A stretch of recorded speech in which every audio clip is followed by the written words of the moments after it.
أهلا ومرحبا بكم في فيديو جديد. اليوم غادي نتكلموا على موضوع عن أنواع الطاقات، يعني أنواع الطاقات اللي كاينين في الوجود، يعني الطاقة الشيطانية والطاقة الملائكية.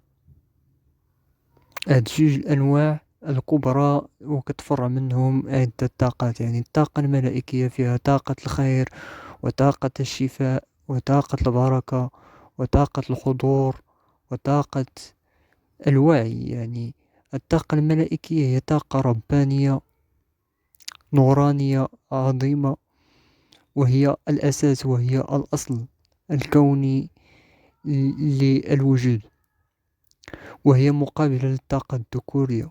وكاين عاوتاني الطاقة الشيطانية، وهي طاقة الكره والحسد والبغض والضغينة وطاقة الحرب، يعني الشر، الحرب الشريرة، يعني فيها القتل والدموية.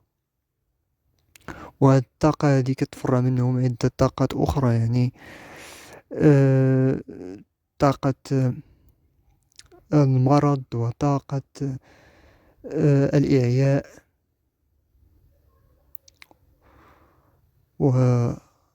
والأمراض النفسية. يعني كل ما هو قبيح يتجه نحو الطاقة الشيطانية.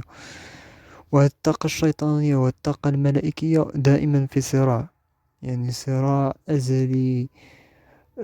كاين شحال هادي، يعني دائما الملائكة والشياطين متصارعين. وهاد جوج طاقات في الأصل هما في الإنسان، يعني أشياء يعني ما يمشيش بالكم أنها طاقة شيطانية، يعني شيطان رجل أحمر له قرنين، والملائكة رجل له جناحين وما إلى هذا القبيل. لا، هذه طاقات يعني شي حاجة في طبائع الإنسان. يعني كما كتلاحظوا أن جسم الإنسان فيه نصفين، نصف أيمن ونصف أيسر. النصف الأيمن مقابل طاقة الخير، والنصف الأيسر مقابل لطاقة الشر.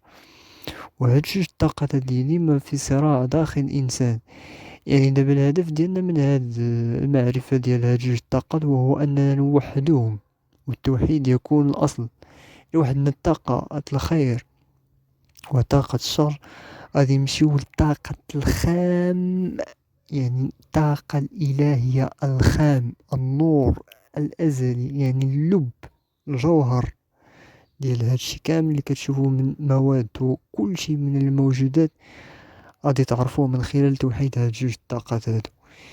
يعني من الهدف ديالنا من هاد التأمل هذا، ومن هدف من هاد المحاضرات، ومن هدف من هاد الفيديوهات اللي كنقدمه لكم هنا كاحنا كمنشرين للوعي، يعني بحال النضال الهمالي وأيمن قوة الحضور والوعي وباقي ومثل هاد القنوات. هذا الهدف ديالهم وهو أنهم يرجعوكم للأصل، يعني التوحيد الأوحد.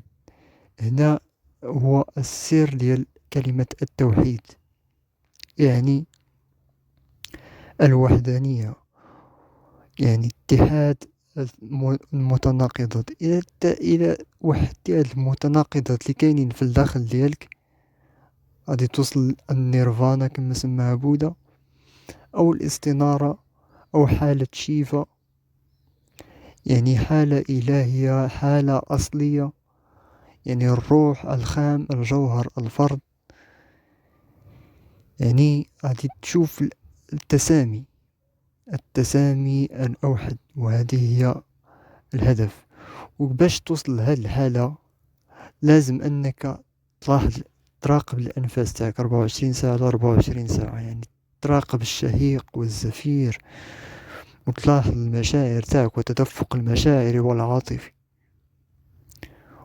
تحاول تراقب، ما غاديش تقدر عليها في الدقة الأولى، وإنما عدة محاولات توصل لهذيك الحالة ديال المراقبة الصافية الهادئة ديال 24 ساعة 24 ساعة. لو وصلت لهذه الحالة فمبروك عليك، غادي تكتشف يعني عدة أشياء في نفسك. غادي تكون عندك آه، قدرات روحانية عالية جدا. يعني عرفتي شنو هي؟ أنك توحد بين الملائكة والشياطين. يعني تخلي الملاك يصافح الشيطان. هادي راه حالة يعني راه يعجز الوصف عنها بالكلمات يعني صراحة.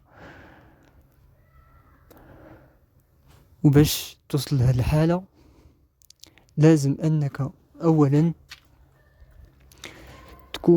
يكون عقلك خالي من الأفكار، ويكون تنفسك هادئ. يعني ممكن أننا نعطيكم عاوتاني تمرين يساعدكم باش توصلوا لهاد الحالة اللي قلت لكم دابا. غادي تاخد واحد الشهيق،